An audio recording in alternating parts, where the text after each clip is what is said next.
Welcome to another CEO Wisdom Podcast, VC edition. We have Robert Duboff with us today. He's partner at HawkPartners in cold Boston. I'm in hot Oaxaca. Rob has a very extensive background, so 20 years at HawkPartners, and studied at Harvard Law School. We're gonna talk about insights today about his own entrepreneurial experience and everything that he's been through. This podcast is presented by podpire.com. That is my podcasting company. If you need help with podcasting and monetizing podcasting, we have a free ebook on our website teaching you how to get leads, get sponsors, and get AdSense dollars from podcasting. So podpire.com for that. Rob, welcome to the pod. Tell me a bit more about yourself and what you're up to nowadays. Sure. Well, first of all, it's good to be here. And when you talk about being an entrepreneur, I don't really see myself that way. I see you that way because I've studied some of the things you do.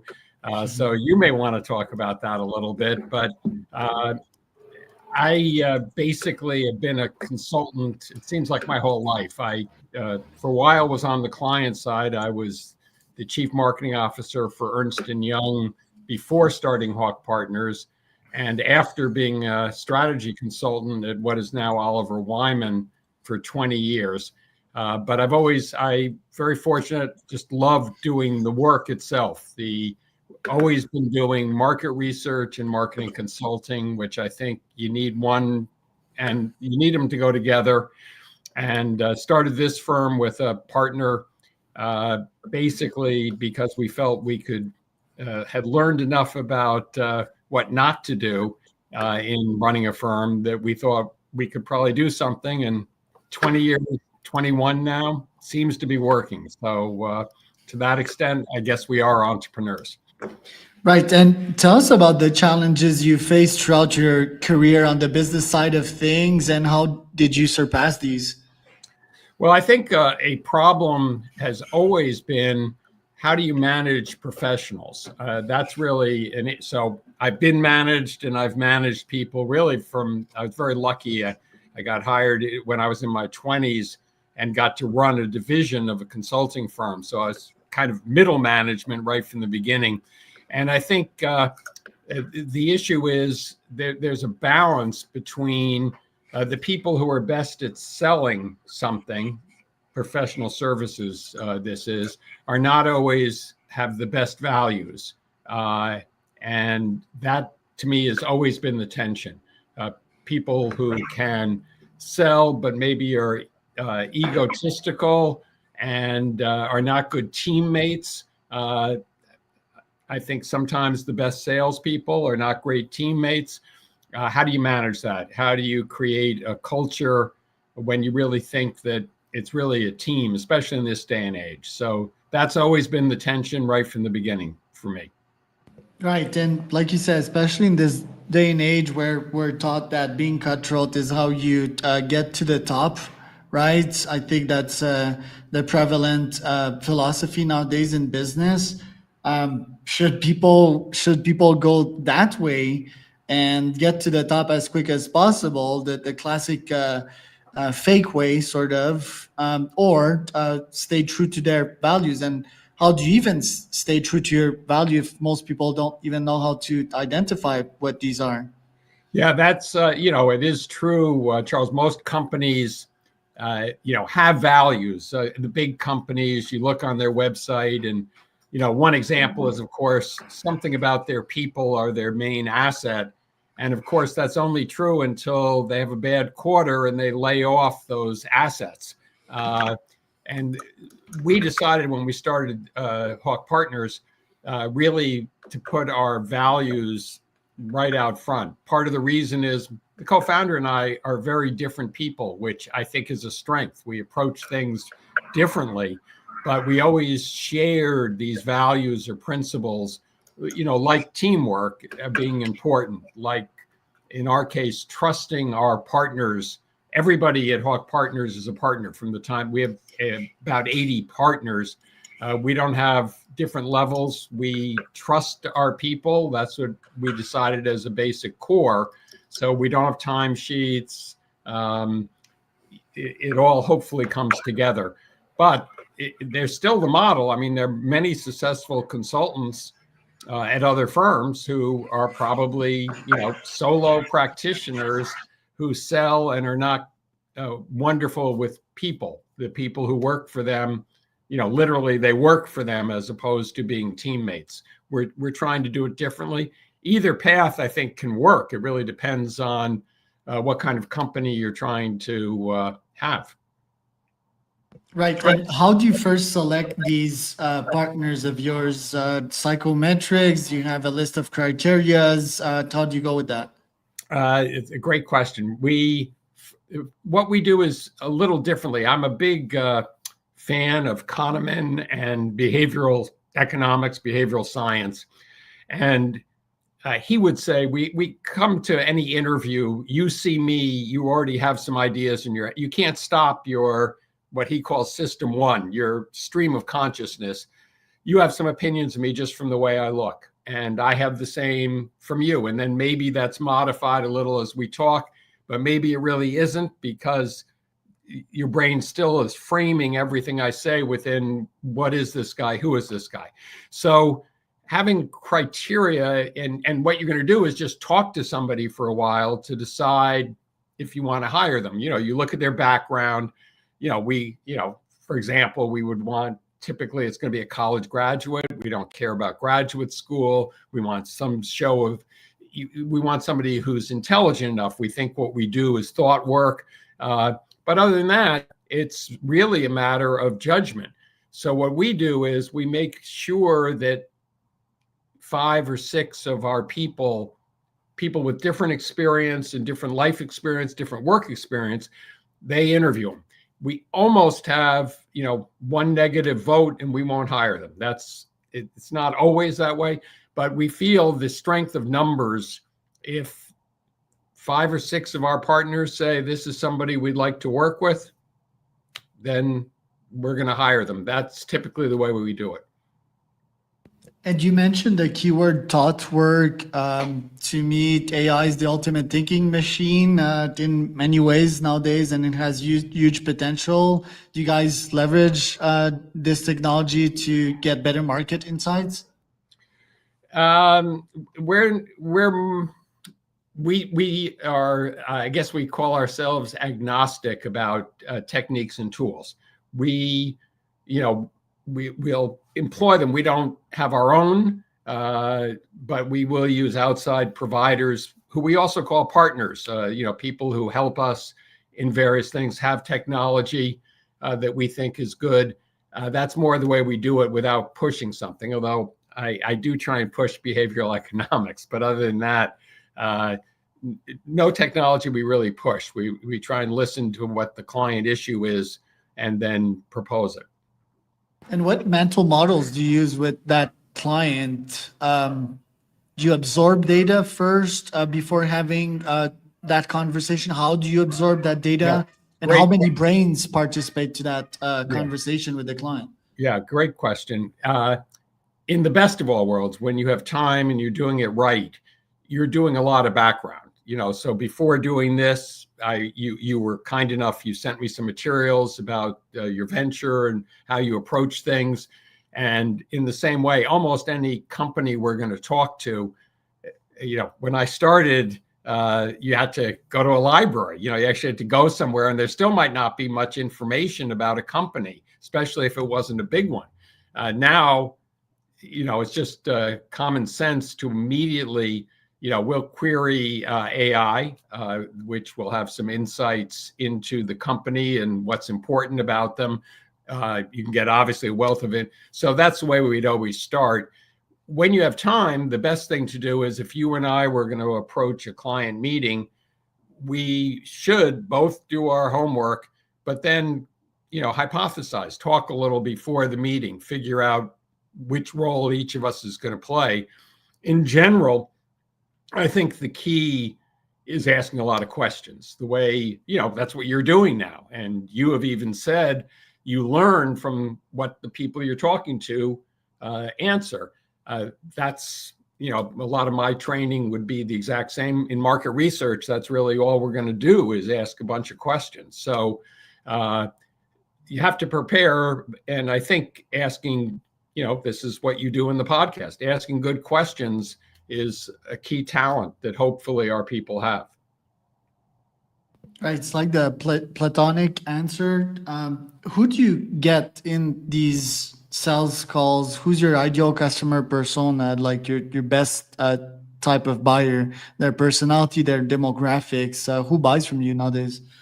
Yeah, well, it will vary. And that's part of, since we do both research and consulting, we believe they go together because, good consulting should be fact-based. Good research creates facts that you can deal with. So our ideal client, first of all, recognizes that. The ideal client is open-minded. They really want to learn something. It's not, the client that we're not as good with is somebody who says, I have this strong point of view. I want you to do some research that will prove I'm right. And that's the hidden agenda for sometimes when you talk to people. Hopefully you get experience enough that you can see through that. That doesn't work well for me or us. What works well is that open-minded. Other than that, there's really no demographic. It's not a demographic. We prefer to work for people who are open to both, consulting advice as well as get us some marketplace information. And how do they first come to you? Do they find out about you through referrals? Do you have some SEO going on? How do you generate these leads? Yeah, most of it is I'd say it's a weakness that we're not great marketers. I know, and that's always character. It's the carpenter's child who has terrible shoes. Where we are not, we don't push ourselves as much as we probably should. So typically we get referrals. As we track it, about 90% of our revenues each year have come from pre-existing clients. That could be individuals who have gone from one company to another, or the same client. We've had the same largest client almost every year for over the 20 years. So we like to think that means we're doing really good work, and the repeat business, really the best way, you talk metrics. Obviously you want to look at your revenues, but the best metrics, if your clients don't come back to you for more in what we do. There are other kinds of companies, of course, that don't have repeat business because it wouldn't make sense. But for us, it does. And tell me about the competition. Wouldn't that be like the big four, the PwC type of people, McKinsey? It's And why terrible how would many competitors we have, Charles. I mean, it's like everybody in the world thinks they can do what we do. right? As you probably know, they're mechanized tools that will do a survey for you. If you ask ChatGPT to write a survey, it will write a survey for you, and you could then put it online, and you could be a competitor of ours if in that part of our business. So there are a lot of them. We don't compete much with McKinsey. We'd be happy to, and we'd be happy to get some of the big assignments that they get. But we do repeat, there are other consulting type firms that do what we do. But our focus is always on the marketing and the marketplace. Either way we do it. And there are tons of market research firms that some who can do some of what we do, some who can't, but for pure market research, there are hundreds of companies. Right. And how do you learn yourself nowadays? How do you keep your brain in tip-top shape and get the information that might convert itself into millions of dollars for your clients? Well, if you look behind me, I'm a voracious reader. I alternate business books, and that would be my short answer. I enjoy a book because I think it has more time to develop the argument and the understanding than an article does. I also read a lot of thrillers, so I kind of intersperse them, but that keeps my mind active, hopefully. But I would say that's the major way for me. I'll do some webinars when a topic interests me. I also do some teaching, executive education at Harvard, And I find, even though I'm teaching, I'm always learning. I tend to be interactive in the way I try and teach, and I can learn from the students who, are phenomenal. Those would be the ways. I think it's critical. I know a lot of people. I'm not a big podcast person. Probably something I should try to do more. But books and occasional webinars. Right. What do you think of Harvard as an organization? Do they still do a job at bringing in the best talent? And do you feel that piece of diploma is still valuable in today's market? Well, of course, I'm biased here, but in executive ed, they actually have you can get a business degree from executive ed. You can get other degrees. I know some of the other teachers, so I think some of them are Harvard faculty that are trying things out. But I think I can only say for the course I do, it's on decision making. This time around, I have like 31 students, and I've always been blown away by the interest. These are people who have worked all day.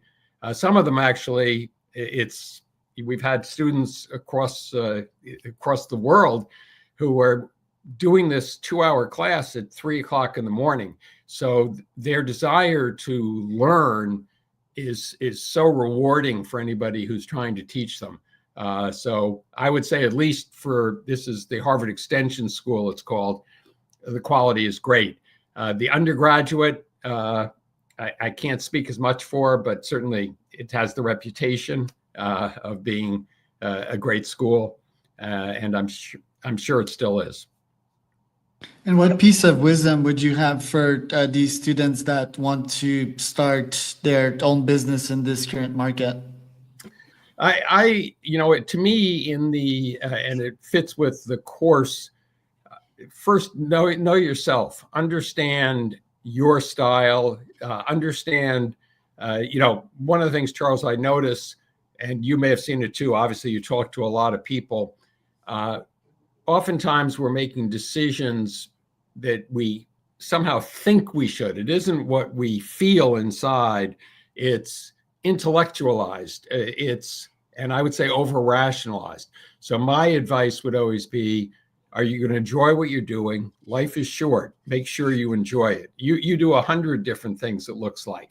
I hope you enjoy them all. My thought for you would be, which of these do you like the most? That's the one where I would tell you spend the most time, and don't over concern yourself with, well, what's going to happen in 5 years, because no one knows. So my advice would be, find something you like. Do you like this business? Do you like the work?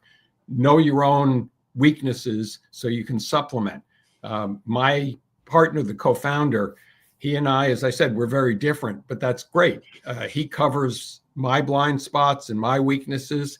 I like to think I cover some of his. So, I find the partnership works. Obviously, some of the personalities we were talking about earlier, you'd say, no, you may not want a partner. You like to do it all yourself. Great. But get some advisors, people who, again, balance where you might be weak. Right. And regarding decision making, I think one thing that is not helping students is their lack of data about this market, about this world, right? Like, you asked me what I want to do at 12, I had a different answer than if you asked me at 15, at 17, at 20. 20, I wanted to be a lawyer, just like you. I ended up being an entrepreneur, thank God. So how can we give students more data? I know for a fact that being an exchange student, in my case, changed my life, being exposed to other culture. How can we give these students, these young minds, more data to make better decisions? Yeah, well, I think it would be great if more of the colleges actually had intern programs. There's some of them. So an intern program during the school year, not just in the summer are you lucky enough to get a paid internship, but the more internships they have, the more world experience you can get. And those could be in nonprofits, and figure out if you can develop a passion and do some good for the world. I kind of like the idea, by the way, that that you'd have to do service to the country, that would be mandatory. Wouldn't be an armed services whatsoever, but doing something for a year. I think Yes. that'd be a great way to handle what you just said, Charles. So you learn more about yourself. The final one is either in the last year of high school or in college. I think there should be a required course on making decisions. There's a bunch of knowledge about how to, at least about the blind spots and processes that will make you better. So that would be what I'd like to see society adopt. And I'd love the United States to have a year of service.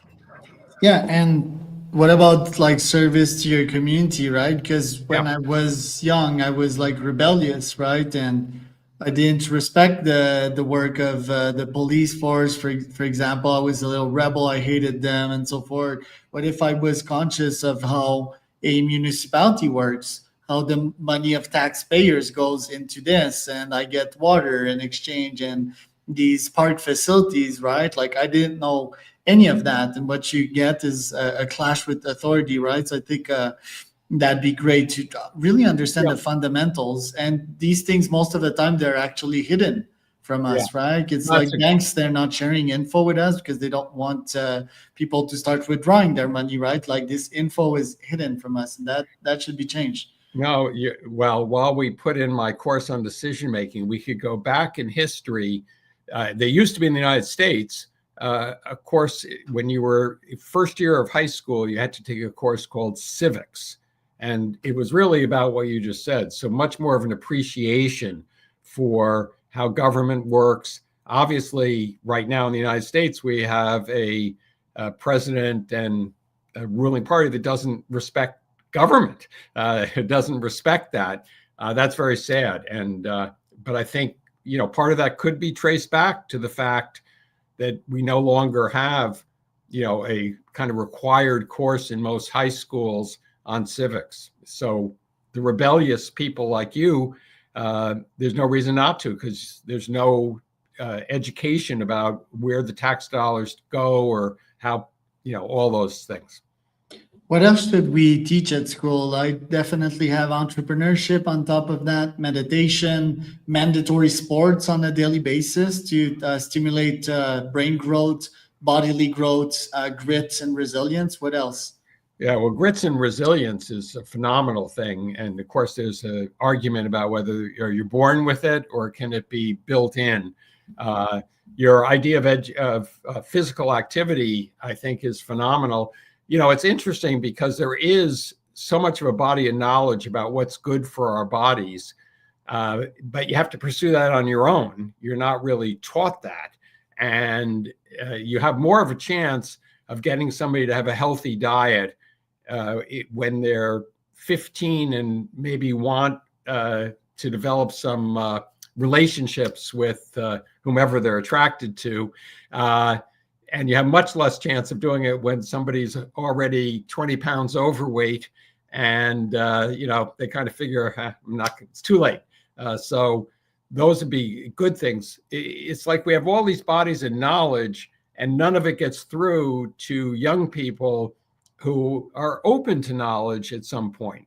So we could, maybe your next venture, you could reinvent high school.